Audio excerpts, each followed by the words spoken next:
तो ये दिव्याति दिव्य भाव से पिंगला नाम की बेश्या एक दिन बड़ी महाराज बैठी हुई थी, इंतजार करती थी, कोई आए कोई आए कोई आए, कोई नहीं आता था। संध्या को रोते हुए चली गई, तड़ाम से ना जा करके अपने कमरे में बिस्तर पे पड़ गई और सोचती थी। सोचते सोचते गहरा चिंतन हुआ उसके मन में, ओहो मैं इस शरीर के लिए और 2 पैसे के लिए जिन सड़े गले मांस वाले पुरुषों का इंतजार जितनी देर से कर रही हूं और एक पुरुष ना आया, काश कि इसका एकांश मैं पुरुषोत्तम का इंतजार कर लेती तो पुरुषोत्तम मेरे घर पर चला आता, ठाकुर मेरे घर पर चले आते। अरे भैया देखो, शरीर से कोई अच्छा बुरा नहीं है, विचारों के आते जाते ही मनुष्य में दिव्य परिवर्तन हो सकता है। कभी लोगों की उंगलियां काट काट करके उंगली माल बनने वाला केवल एक बात पर मैं तो ठहर गया, तू कब ठहरेगा, संत बन जाता है। दूसरों को लूट लेने वाले रत्नाकर जी महाराज सप्तर्षियों और नारद जी के चक्कर में पड़ करके उल्टा नाम जपत जग जाना,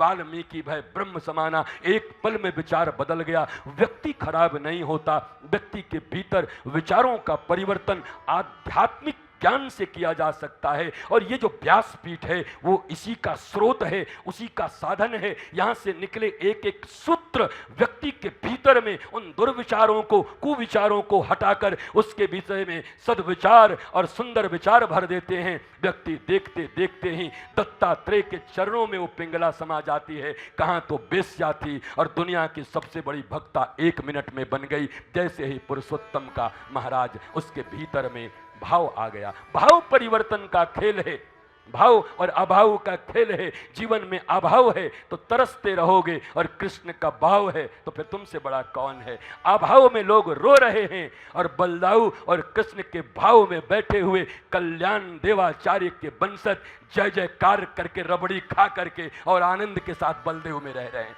महाराज कल हमें गोसाई जी ने बताया कि एक बार यहाँ 40-50 कुत्ते आए थे और कुत्ते आकर के और यहाँ रहने लगे। वो कुत्ते भी यहाँ से नहीं गए, उनको किसी ने नौकरी दिया और कहा कि आप बंबई चलिए और बंबई चल कर के आपको इतना पैसा देंगे। जैसे ही कहा कि मेरे भीतर में अचानक रुदन हुआ, अरे रे रे रे, मैं क्या इन कुत्तों से भी कमजोर हूँ। ये कुत्ते भी यहाँ जब दाऊ जी की शरण में पड़ गए हैं और इनको रोज रबड़ी मिलती है, फिर तो मैं तो गुसाई हूँ, इंसान हूँ, क्या बलदाऊ जी मेरी हिफाजत नहीं करेंगे। महाराज 80,000 1 लाख का नौकरी मिल रहा था, छोड़कर बोले हम यहीं रहेंगे। रात में हमको एक गुसाई जी ने कथा सुनाई, हम तो पूरी रात ऐसे ही गुजारते हैं, सोते थोड़े ही।